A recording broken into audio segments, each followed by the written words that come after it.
Hey everybody, and welcome to another edition of Saturdays on Lotus Lane. We're so excited that you've joined us. As always, I've got Tyler, my twin, on my right, Cody, our older brother, on the left. We do have an older brother down in Rome who will eventually join us. He promised us on Thanksgiving Day that he will do one in the middle of the playoff season, and we're almost there. So, Daryl, come on.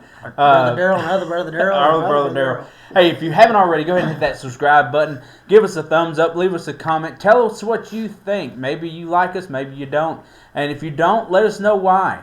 We'd love to make the show better for you guys who watch us each and every episode. So let us know. That's how we get better, right? So tonight what we're going to do is we've got games starting tomorrow night, Friday night.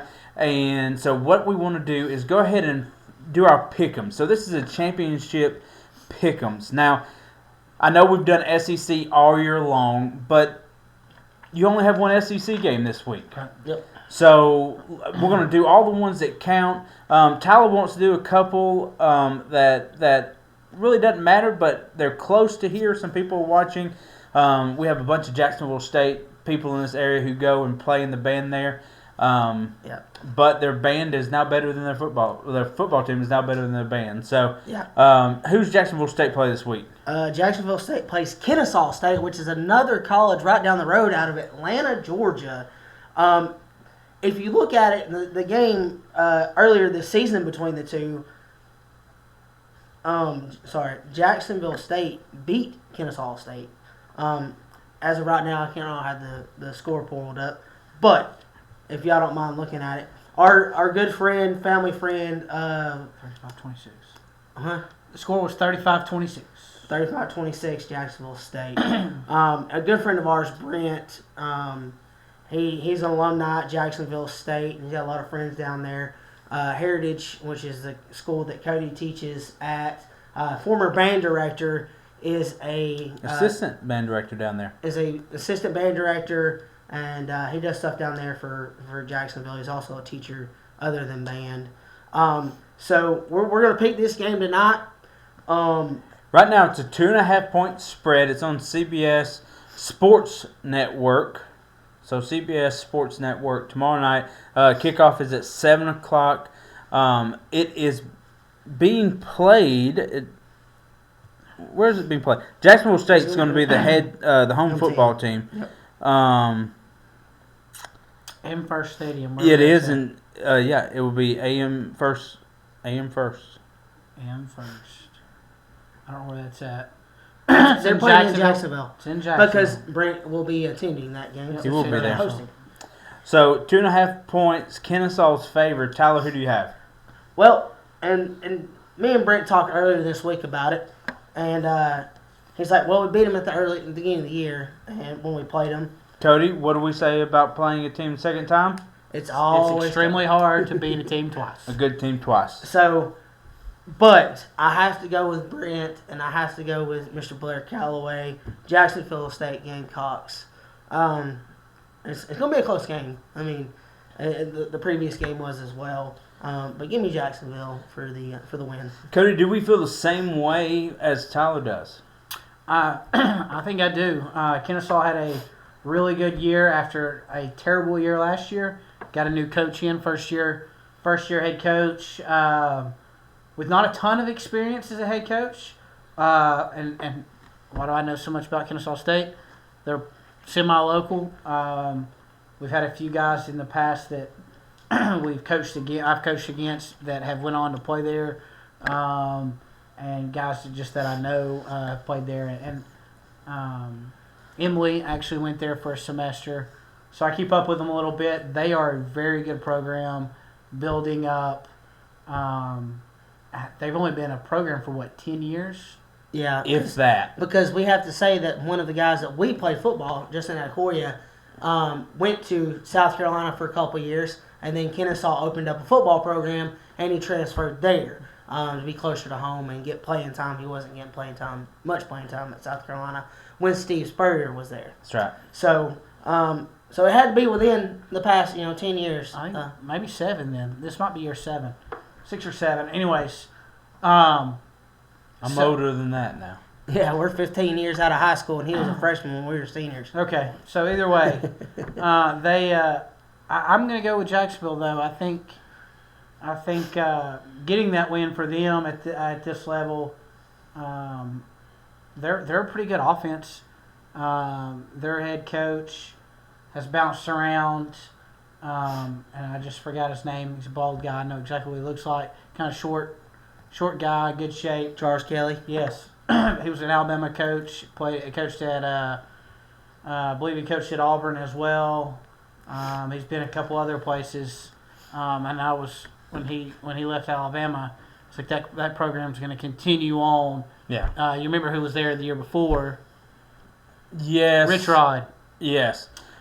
Rich Rod was there the year before, so the program has just continued the tradition of winning, and they're doing a great job. So I'm going to stick with Jacksonville State. So Jacksonville State, in the last few years have become relevant. I mean, I remember just about 4 years ago they took Auburn to the wire and almost beat them. I want to say they were in Mercedes-Benz Stadium for some reason, but maybe not. But anywho, they played them very well, almost beat them. But overall, a very good team, even in the USA Conference or Conference USA. Both teams right there on the edge.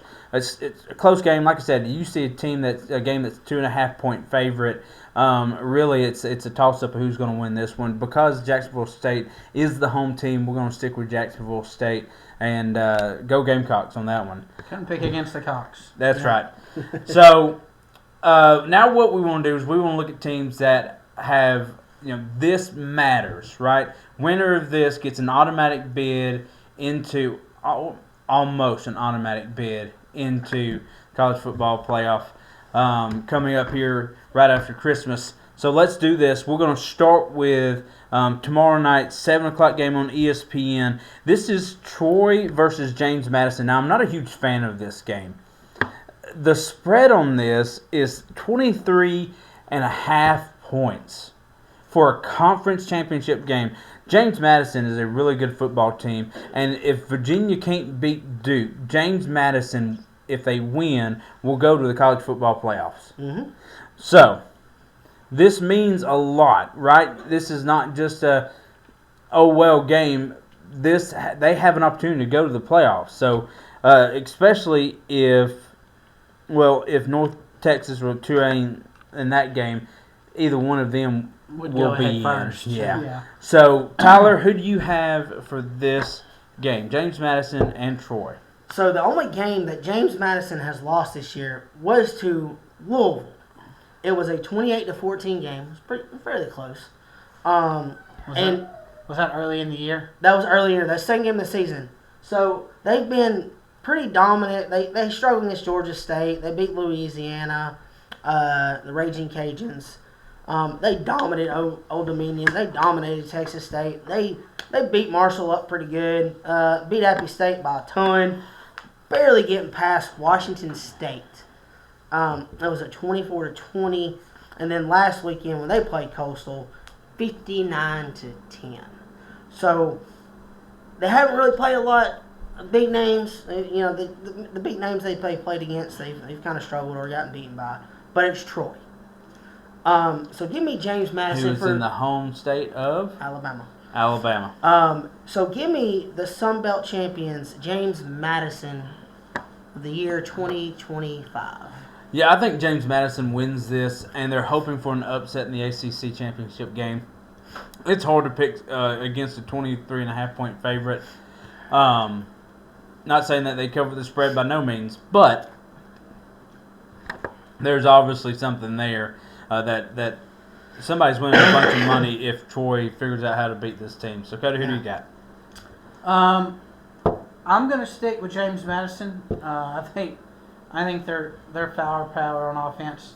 I haven't heard. I know their head coach is leaving. Is he? I don't know. I haven't heard if he's coaching in this game or not. I don't know if this is the LSU Ole Miss type of situation here. I think if it's He may be. He might be still coaching in this game. Which he is going to UCLA, if I'm not mistaken.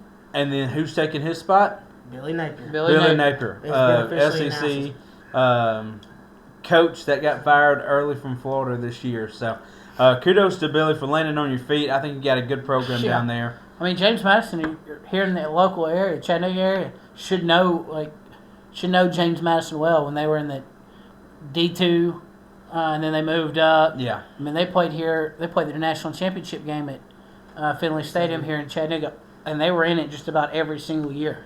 And so they just continued winning when they moved up. So you picked James Madison. Let's go to the next game. It's North Texas versus Tulane. I think it's easy to say the winner of this game will go to the college football playoff, being either, depending on what happens to the ACC, the 11th or 12th seed team. Mm-hmm. Remember, guys, it's not SEC, Big Ten, ACC, or Pac-12 that get or Big 12 that get an automatic bid into the college football playoffs. It is the top 5 ranked conference champions. Mm-hmm. Top 5. So if Duke beats Virginia, James Madison would have to beat Troy, and then the winner of North Texas and Tulane would both be in. So this is tough. It's a really tough pick. Sorry to cut you off there, man. I'm going to go ahead and get these picks out of the way. It's really tough. Didn't Tulane's coach move out of the way too? Where'd he go? He is going to Florida. So is he allowed to coach? I mean, this right now, the coaching. These guys are in championship games. There's 2 coaches. North Texas and Tulane. Both their coaches are gone. Are they going to coach in the championship game? Are they going to allow them? So, if Cody don't mind looking that up real quick. They are going to finish out postseason play. Here's the thing about this, and I just want to say this. This is not a lateral move where Lane Kiffin can take half of his players and they start at LSU. You can't take these players and play in an SEC atmosphere, but go ahead. All right, so at this time, I am going to have to go with North Texas over Tulane. Ooh. To me, isn't that a military school? I believe so. I believe North Texas is a military school there. That's not why I picked them. That's not why I picked them. That's really not why I picked them. I just think. And it's not going off record, and it's not going off of that, is that if you look at some of the same teams that Tulane's played and some of the teams that North Texas has played, North Texas has beaten those teams a little bit more by coverage there. So I'm going off the score of previous games against common opponents. So I'm going to have to go with North Texas on this one. Sorry, Tulane, y'all. Was it called the Green Wave? Yeah. The Green Wave. Y'all have done it. Y'all have had a heck of a season. Y'all are ranked ahead of North Texas. But I'm going to have to go with North Texas on this one due to common opponents and score differentials on that. I'm going to go with the Green Wave. I think Tulane is a very tough school. And I know you're looking at common opponents, but if we just scroll through here, Tulane beat Memphis. Tulane beat Temple like a drum. I know they got ran over by Ole Miss, but I just And they got ran over by UTSA. They beat Duke. So I've got to take the Green Wave on this one. Yeah, I'm going Green Wave on this, not because of they're ranked ahead and they don't have the better record. I honestly just think that Tulane could be. I think they're just the better team overall. They had their hiccups. Granted, it was the one really. There was really one hiccup, and that was UTSA, right? UTSA, yeah. San Antonio. So I'm going to go Green Wave here. They're going to come in focused and ready to go. Defense has got to step it up against the pass, and they've got to get former Alabama receiver is their leading receiver, Shaz Preston there. They've actually got a few guys from Alabama transferred over to Tulane. But North Texas, that quarterback's thrown for almost 4,000 yards. It's a lot of yards. He does have 4 interceptions. So this could be a takeaway game. Who wins the turnover battle? As in who wins this game? The next one is it's actually pretty big, but this is a rematch from a game that just happened less than a month ago, November the 7th. These two teams played. It is Texas Tech and BYU. Now, BYU can throw a wrench in the whole thing. In the whole thing by beating Texas Tech. They're sitting there at 11, meaning they're the first team out. They would be the first team out. If they win, they would kick a Notre Dame, as it sits right now, out of the college football playoffs. And for some people, that would be absurd. But Notre Dame, you've got to get in the conference. I don't like free rides. Mm-hmm. Get in the conference. Anywho, Texas Tech, BYU. Cody, we'll let you go first, and we'll go this way this time. Finally. Been waiting for this. Hey, Tyler would just jump in. I didn't even get to ask. All right, so this game is tough. Texas Tech really took it to them in the first game. Did a really good job on defense. BYU just wasn't prepared and didn't. I don't feel like played up to their level. With a backup quarterback. Texas Tech with a backup quarterback. I think that BYU will be better prepared, even though they still have their freshman quarterback going. I just don't think they have enough power offensively to keep up with Texas Tech, and because their defense is really, really good.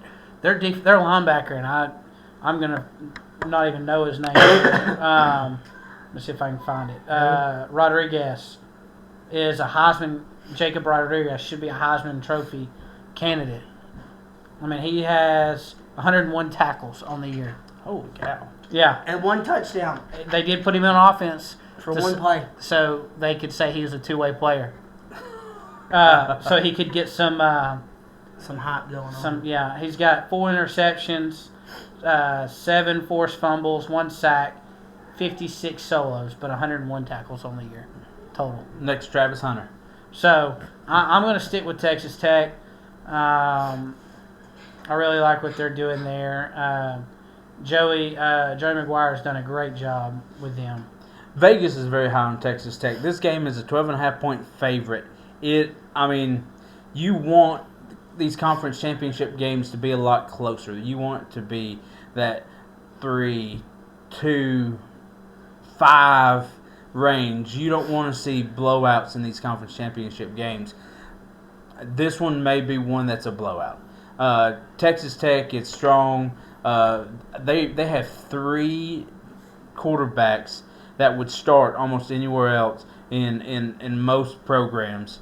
They're just really good, really strong in the depth of that position. And they've got the guys on the outside that not only are able to catch the ball but make plays with the ball in their hands. So it's very tough. Texas Tech is at number 4 for a reason, guys. So, Tyler, who do you got for this? Who'd you pick? Texas Tech. You going with chaos. And like we said earlier, it's tough to beat a good team twice. Man. But I think Texas Tech has the ability to do this and to win this ball game. And like y'all said, the quarterback battle with the freshman, I don't know if he's starting. I don't know if they've announced it yet. But Texas Tech with that freshman a couple weeks ago against BYU, phenomenal job. So give me Texas Tech. Bring out some. Who was a previous coach at Texas Tech? Oh, you had mad scientist.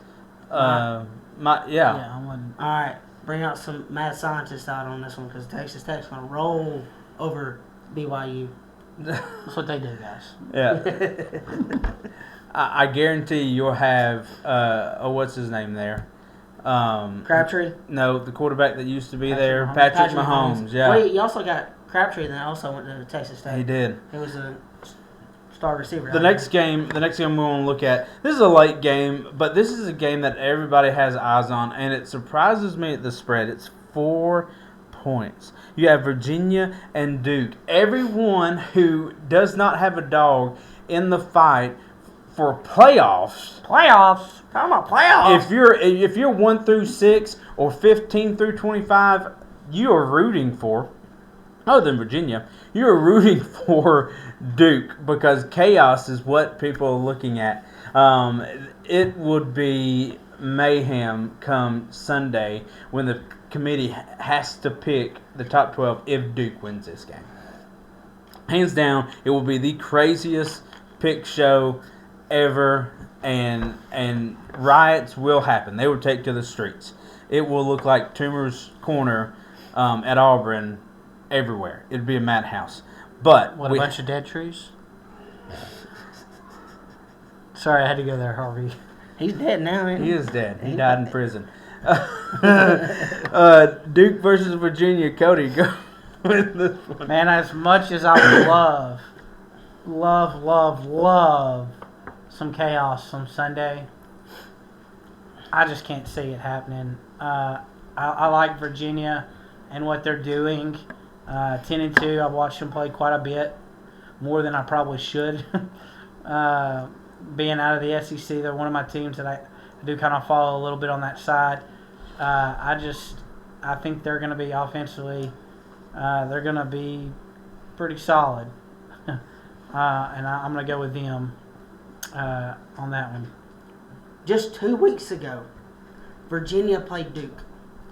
Beat Duke 34-17.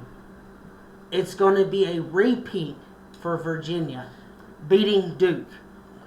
I say the score is a little bit higher than that, but Virginia is beating Duke for the second time this year for the ACC championship. So total points scored right now is sitting at 57.5. So Vegas agrees that it's going to be a high-scoring game. That 4-point spread, though, is iffy. It really is iffy. And I'm with Cody. I really would like to see some mayhem happen on Sunday. But I think Virginia wins. I think they get a spot. I think they take it away from James Madison, who I think is going to win big over Troy. But this game will have all eyes on it. It starts at 8 o'clock. I will be sitting in the sound booth watching the first 10 minutes of this game, I'm sure. But it will be interesting. Now, just because we're an SEC podcast and not an Big 12 or Big 10 podcast, we're not going to have this as game of the week, but this is very much a game of the week.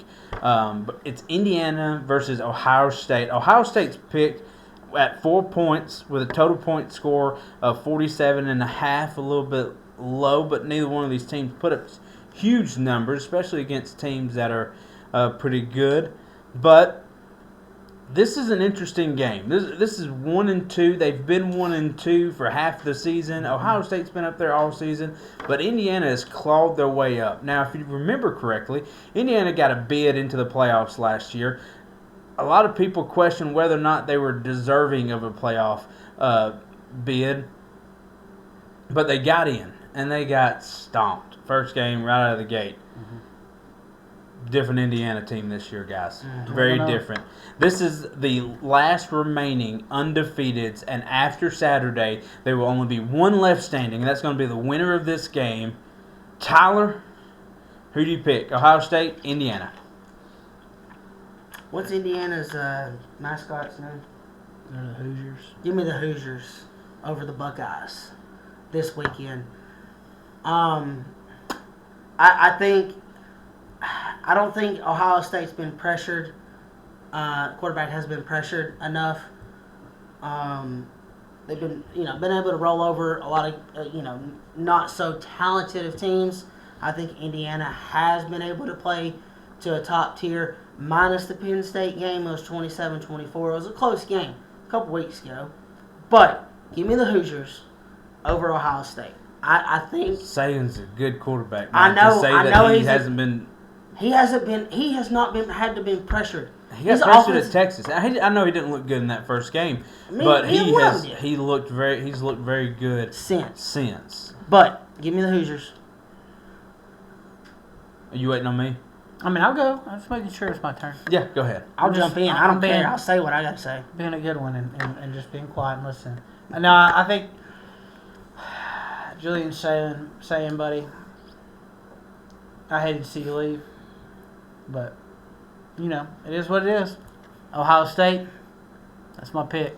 Yeah, I've got to go with the Buckeyes. As bad as I hate saying it, oh, if there's a fan base more obnoxious than I would put Alabama and Tennessee together, more obnoxious than Alabama and Tennessee fan base, it's the Ohio State fan base.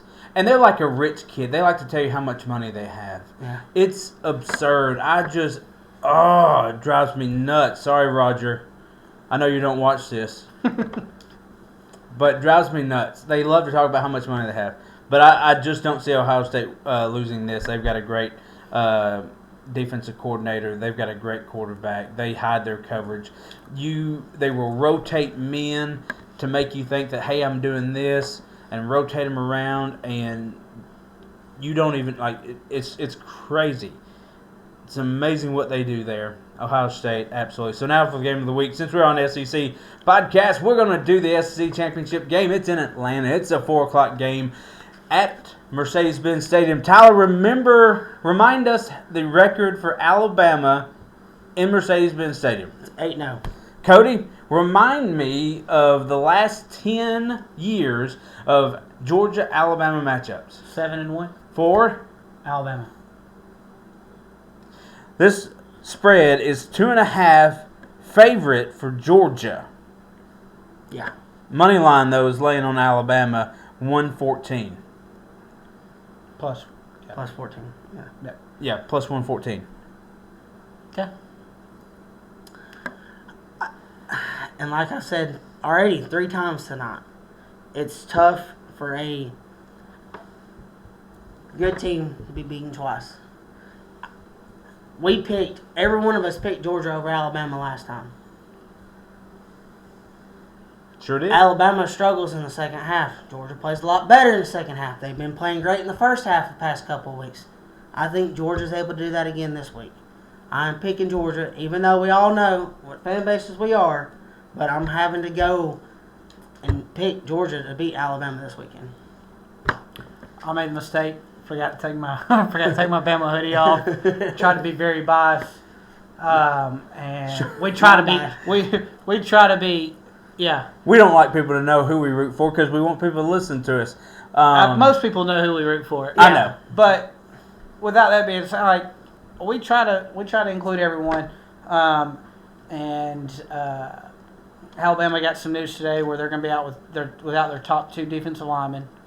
Both out sick for an illness. So that is going to hurt. Yep.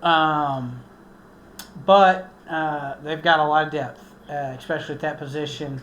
So that does help. I got some young guys that have stepped up and started playing well of late, and they will need to continue to do that to slow up at a dominant run game that Georgia has developed throughout the year. Now, with that being said, Georgia also has a guy down for them that is very, very important for them. Center. Their center, Bobo, the offense coordinator's son, is out. They've already ruled him out. Yeah, I saw that. And Cam Miller. Cam Young. What? Cam Young? No. For Alabama. Oh yeah. Jam Miller is questionable. So. And Cuevas. Cuevas, yes. He was in a boot last week. So. But with all that being said, I think Georgia comes out on top, and it hurts to say that. Obviously, everybody knows that, but I think Georgia is a better team. A buddy of mine, real close, one of my best friends, asked me if I wanted to take Woody to the game. Him and his son, we meet down there and do all of that. And my exact words were to him, I don't think I could pay $350 to sit there and watch Bama get their tail beat. And that's kind of where I'm at. I think Bama is a decent team. They've got some glaring holes that need to be fixed quick. And if they want any chance to win this game or even be in this game and even in the playoffs, I've told y'all and I've said it on many times. I don't think if Alabama loses this game, they get in. I don't care where it's at. I don't think they get in. No. It's tough. Alabama is 7-1 versus Georgia in the last 10 years. And you may sit here and you may say, well, Alabama doesn't have Nick Saban anymore. Well, understand the one loss in the last 10 years has been under Nick Saban in the national championship game. That's pretty big. Yeah. Which means Kalen DeBoer has beaten Kirby Smart twice. And nobody beats Kirby Smart twice. Alabama has been perfect in Mercedes-Benz Stadium. I have messed up 3 times with Alabama this year. I picked them to beat Florida State. Shame on me. I picked them to beat Oklahoma. Shame on me. But last time I picked Georgia to beat Alabama. I even sat here and said, hold my tea and watch this. Listen to me, guys. There's no way Alabama goes into this game with a big head. What I just said doesn't mean anything to them. It's the next play. It's the next man up. Alabama wins this game. They make it to the playoffs, and I'm going to go against you guys. I just don't. I don't see Ohio. No, Georgia. I don't see Georgia being able to beat Alabama in this game. There's too much riding on it for Alabama. They know the stakes, and this is where Kalen DeBoer and Ryan Grubb get messy. It's going to be fun to watch. I love it. I love it. I know Ole Miss had the best year they've ever had. Vanderbilt had the best year they've ever had. Texas came back after not starting off good. And yet, here at the end of the season, it's still Alabama and Georgia. To be the best, you got to beat the best. And the SEC hadn't been able to do it. These are the best 2 teams in the SEC, and I love it. This is a matchup that everybody wants to see. So, thank you so much for watching. That's all the time we have. We have taken up way too much of your time already. SEC fans, I know you waited to the end just to find out who we were going to pick for this game. Let us know what you think. This is going to be a great game. It's going to be a great weekend of football. But Sunday is coming, and do not think that there won't be chaos when those names are called, no matter what happens this weekend. People are going to be upset. But thank you for watching. I hope you have a great night. And as always, it's Saturday on the Longest Line. Thanks, guys. Thanks, guys.